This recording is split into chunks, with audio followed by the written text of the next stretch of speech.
উফ, আজকের ওয়েদারটা দেখছো, দারুণ সুন্দর। সত্যি বলতে সকাল থেকে দেখতে পাচ্ছ মেঘটা দেখে না দারুণ সুন্দর লাগছে।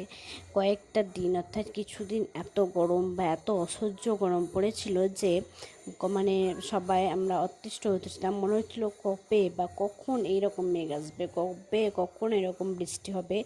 তো সত্যি বলতে আজকে ফার্স্ট টাইম এরকম সুন্দর মেঘ দেখতে পাচ্ছি আকাশে, আর বৃষ্টি আসারও লক্ষণ একটা। তো যাই হোক, একটু খুশি খুশি লাগছে যে যাক এতদিন পরে বৃষ্টি আসবে। তো তারপরে ছোট্টবেলায় ধরো জানতাম যে বৈশাখ মাস মানে হচ্ছে কালবৈশাখী, অর্থাৎ দুপুরের দিকে কালো মেঘ আসবে এবং কালবৈশাখী ঝড় বৃষ্টি, মানে শিলাবৃষ্টি এসব হবে। কিন্তু এখন এইসবের দেখা পাওয়া খুব দুঃসাধ্য ব্যাপার, দেখা পাওয়া যায় না বললেই চলে। কিন্তু আজকে প্রথম